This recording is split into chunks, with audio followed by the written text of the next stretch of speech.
Hello, I'm Femi OK. Welcome to the stream. Today we are going to be joined by the writer Maaza Mengiste. We're going to be talking about her writing, her journey through the literary world, and her acclaimed novel, The Shadow King. Maaza, nice to see you. Welcome back to the stream. Hello. Great to see Thank you. you, Femi. Thank you so much. It's How wonderful to great be must here. it feel to have someone hold your book up as a writer? What's that feel like inside? I still can't get used to it. I can't help it. I start smiling every time every time I see. It's been an incredible journey with this book. It has been years of work, and it's come to this point that I never thought possible. I had no idea, Femi, you would be there holding my book on television. Who would have thought? So this is fantastic. Maaza, when I described you as a writer, and I left it at that. I'm looking at your Instagram page right here, and it says here, writes many words, shoots mainly film. How would you like to describe yourself? Because people love to put labels on writers. They love to put Yeah. genres on them. They love to put labels on them. If you were writing your own description, what would you tell our hmm audience about your work? Yeah, good research with that. By the way, I I'm a writer. I'm a novelist. I'm an essayist. I am someone with a very deep appreciation for the art and history of photography. I love to make my own photographs, and like my short bio on Instagram says, I use an old film camera. I use black and white film, but my bio, I don't know if it would have photographer on there. And this is a discussion I've had with a few people because I understand the level of work that goes into calling yourself a photographer. It's not just simply pretty pictures.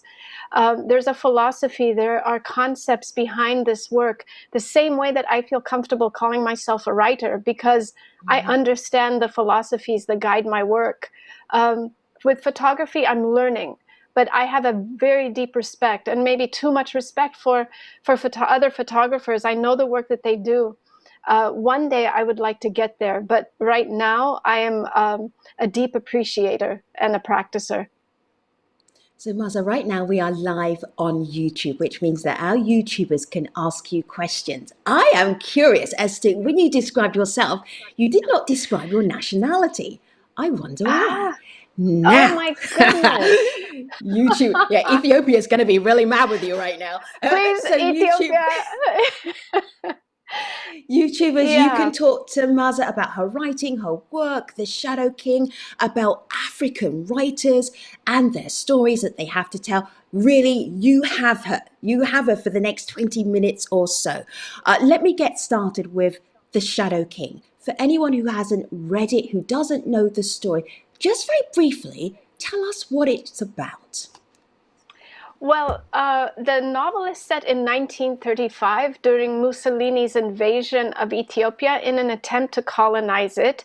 It tells the story of this war from both sides of the battlefield, the Italians as well as the Ethiopians, but my main characters are women who fought in the war, and I center my attention on an orphan named Hirut, and the person that she works for, Aster, who is a noblewoman. And I look at war through the lens of someone who's very poor, whose only role in society is supposed to be as a maid or a servant, but who feels like she was born to be something else beyond what society has made of her. And I also talk about this through Aster, the noblewoman, who has had supposedly all the privileges of a high social standing in Ethiopia. And yet she also has felt constricted by her role as a woman in society. Mina Raymond has read The Shadow King. This is what she told us about it earlier. Let's have a listen.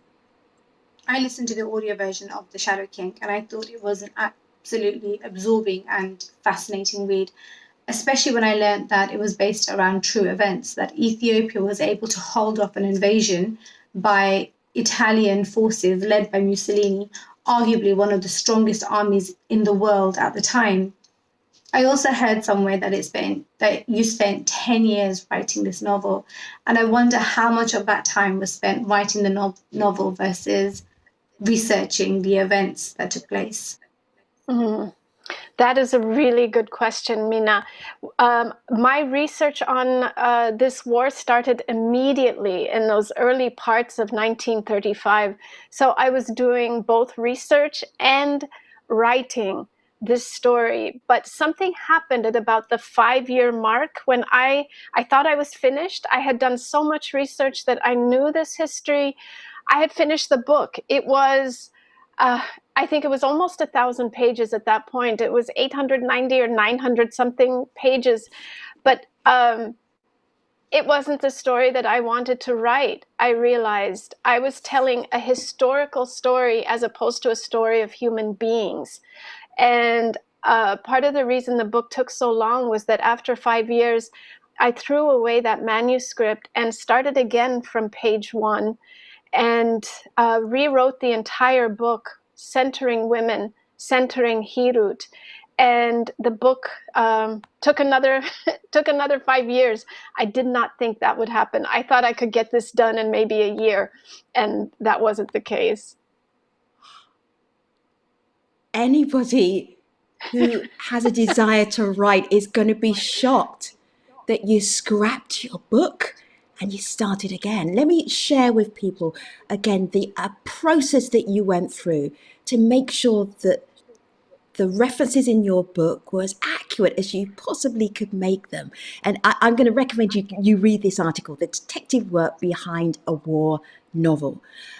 You talk about women, you talk about war, and Tabish, who read the book, is putting those two things together, and the idea that you don't shy away from violence. Here he is. One of the many things that this novel does brilliantly is to engage with violence. This is central to the purpose of the novel because it's a novel not just about the pity of war, but also an anti-imperial struggle. It engages with violence not only at the level of nations and peoples and classes, but also narrates the violence that men do to men, that men do to women, and that women do to women. So my question is this. When you started writing this novel, and while you were engaged in writing it, to what extent were you aware of the need to engage with violence in all these shades, with all these contradictions too at times, and how did you go about it? Mm-hmm. Thank you so much for that. I mean, I think we understand war, at least my sense of it is that we witness war through films. We see war through photographs that come from areas of conflict. And those are either images that have been sanitized, made to look good for the cinema, or they have been flattened and made still for photographs to be printed in newspapers or magazines.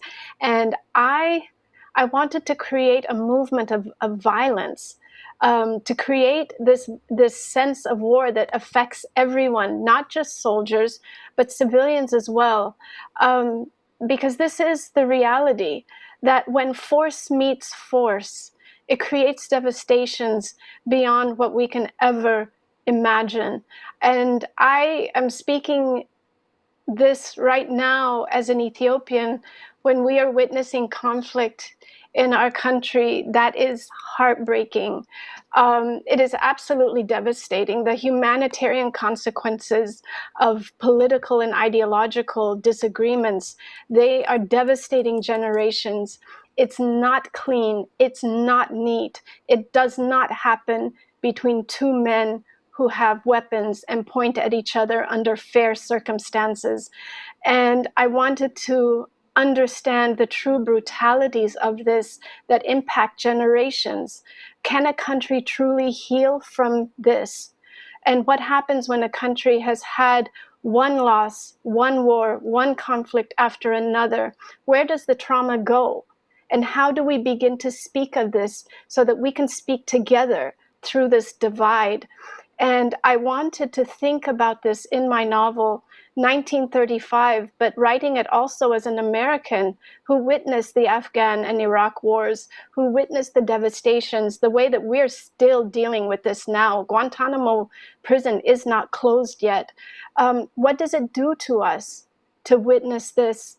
Can language bear the weight of all these violent acts? I wasn't sure, but I wanted to try. I wanted to see if there was a way that I could put into language the many layers of devastations that happen in conflict. And I think that the language that in which I wrote needed to be something special to understand all the complexities of war. Thank you for that question. Maaza, I was just scrolling through your tweets to see if there was any hint of what was happening in your ancestral home of Ethiopia in your thoughts as you were on social. And I found this, and maybe I'm reading a lot into it. My country, Ethiopia. I feel that you poured your pain into that very short sentence about what is happening for you back home. Your two books both talk about war in Ethiopia, but during different times. Is that something that will continue to be a theme? Is it in you? As an Ethiopian, do you always think somewhere about conflict? You know, I have said was that so a really funny. dumb question, Maaza? No, because it wasn't meant to be funny. This is a great question. I'm sorry, but I'm like, okay, now I'm really self-conscious. I asked the most ridiculous question in my life, and my guest is laughing at me. Femi, let me tell you this, because this is what happens. This war, 1935, has shaped my understanding of what it means to be Ethiopian. The fact that we beat Italians, you know, this highly equipped, aggressive, and brutal military, we beat them. So if you can imagine, as a young girl coming to America, immigrant, Black, African, in a place that didn't understand her, where I was often ridiculed and, you know, I was bullied. And I had this history to fall back on, because when Americans are telling me that I don't belong or that I'm nothing, I can say I'm African and I have a history much longer than you have. What do you have? So war has shaped my sense of who I am. And I came to the United States because there was a revolution in my country. And here's another conflict that has shaped me. And the reason I laugh is that I think that Ethiopians, I'm not unique.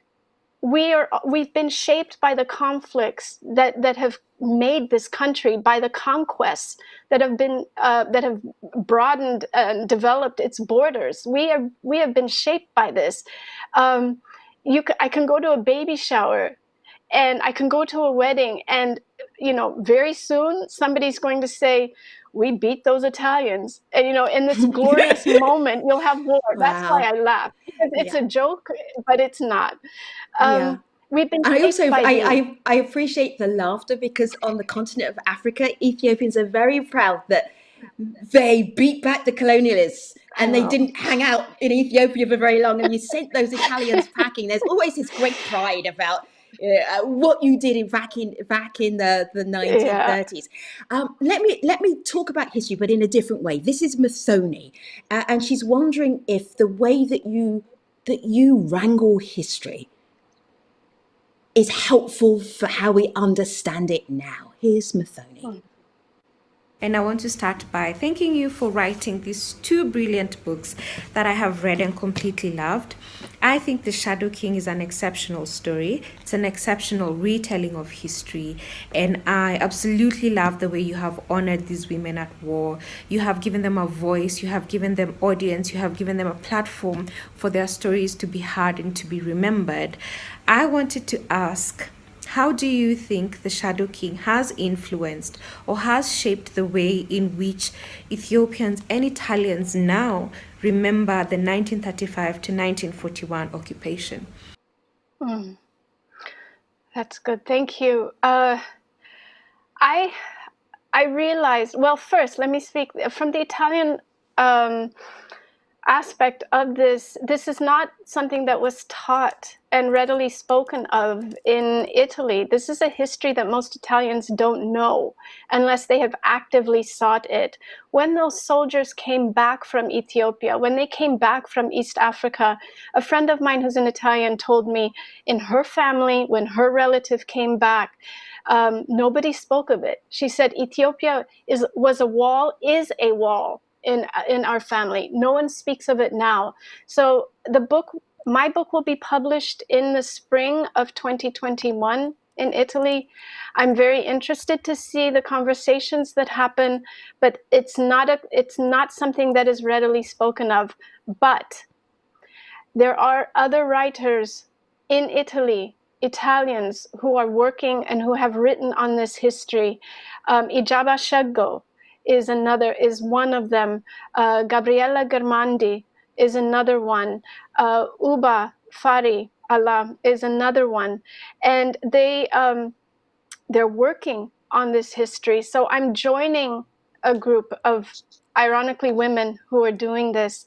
On the Ethiopian side, I think that everyone knew the history of the victory, but I am not sure how many people really understood the daily realities of living under occupation, living under a war, the daily occurrences, interactions between Italians and East Africans, but also Libyans who came into East Africa as askari. I don't know how detailed that information was available in Ethiopia. I really had to do research to find out. I also realized the villagers kept their own histories alive by repeating the stories of what happened in their specific areas and their regions, but those stories did not often get out to the masses to become history. Maaza, we basically have a book club happening on YouTube right now. And there are so many questions. I am going to fire the questions at you, and you are going to fire answers back so we don't disappoint too God. many people. Okay. Are you ready for this? All This is right. the speed I'm round. ready. Lion of Judah, I love this. Maaza, do you think Ethiopian women are still in the shadow of political power in modern Ethiopian politics? I think Ethiopian women have been present in politics for a very long time. We can think of Empress Taitu leading men to war in the first conflict with Italy, Empress Zoditu. We have had women in positions of power, but my concern has been those people who were born in poorer families. They were born to different groups of different ethnicities, different regions, and ignored because of who they were. How have we paid attention to them? How have we given them support? How have we empowered them? And my concern is with those women, particularly, who don't always have the means to be noticed and to be heard. And Okay, I am Maaza, remember heartened. this is the speed round, and we have hundreds of Sorry, people in that our was book such a club good waiting for you to question. answer. Sorry, It I'll was make good. it faster. Yeah. All right. Next I'll one. make it fast next time. This one's from Marvin. Marvin is waiting. What do you think drove those women to fight for their country, even when they were still faced with being subjugated to the harshness of the patriarchy in Ethiopia? They're all good Okay. questions. The very fast answer is they saw war as an opportunity to change their station in life. They were fighting not just for the country, but for themselves as well. Veronique, thank you for your courage and determination to tell the story. How do you prevent facts, dates, events, and violence from overcoming your voice? Revision. I mean, this is what we do as writers. Everything happens in revision. Write it all down and then revise. Chris Fine, how do you deal with criticisms of focusing on conflicts a century ago instead of more current ones, being that the role of women is so much different now? Oh, I don't know if the role of women is so much different. And I don't know if there has been I don't know about criticisms about writing from the past. The past helps us understand the present. And as far as, if you're not writing about this very moment, you're writing the past. So writers do that. We need time and reflection on what has happened in the past. There is a quote from the Shadow King, which is about the battlefield. I'm going to share that with our audience and just give you a moment, Maaza. Your favorite bit of the book, a tiny little bit, not even a page, like a little snippet of a page. You've got a time to find that while I read a little bit that we love here on the stream. Okay. So this is about women being a battlefield on their bodies as well as actually going to war.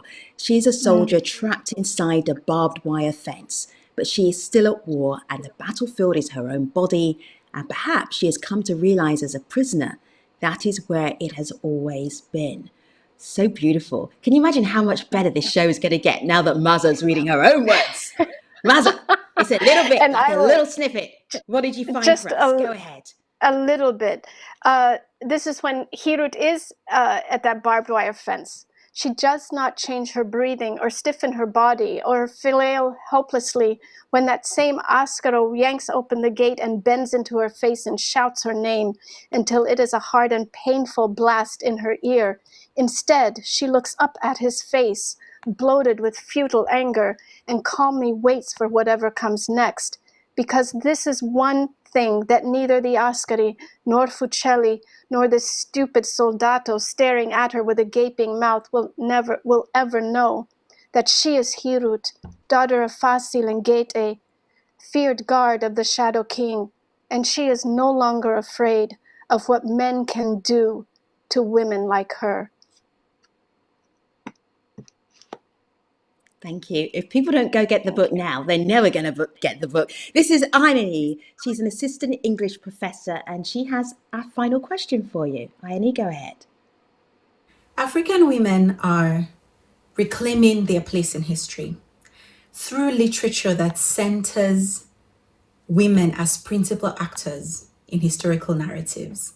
It's important to know that this is a far cry from a novel like Achebe's Things Fall Apart, where women seem to be generally oblivious about the changes taking place around them. Today, what we are seeing in historical fiction written by African women are female characters who are deeply aware of the forces shaping their world and the impact of their own actions on these forces. Absolutely. Absolutely. We have Namali Serpel, Petina Gapa, Tsitsi Dangaremba. We have Jennifer Makumbi. There's a line of women writing who are centering women. I think it's partly for the fact that we know that we have been there. And we have always been there. And these stories have not been a shifting of any lens, but really just cleaning it off so that we can see what's actually been there all along. Mm-hmm. Maaza, what's really obvious from where you choose to share your thoughts, your words, your work, is that you inspire a lot of people. Let me show you what Maaza did a few hours ago. She said, hey, I'm going to be on the stream. How would you answer this question? This was the question that we asked about Black and African workers. How are they working to reclaim their narratives? And the response goes on and on and on and on. And what I got from this was that people were already doing it. They didn't need permission. They didn't necessarily need inspiration. But this one from Nana was really nice. A funny answer is the time that you came to Syracuse and you helped me be part of my answer. You were like, you can just say your parents are Ghanaian, which I was being coy and weird about for some reason. And it opened something up for me. Just being myself was okay. You inspire people. Thank you for being on the stream today. Maaza Mengiste. Thank you. Thank you so much, Femi. Of the Shadow and thank King. You all. Thank you to everyone who joined in. Thank you. It's been a pleasure chatting to you. Oh, it's been Thank you very much. Thank you. This wraps up the Streams Book Club. It's been fun. I'll see you next time. Thanks for watching, everybody. Bye for now.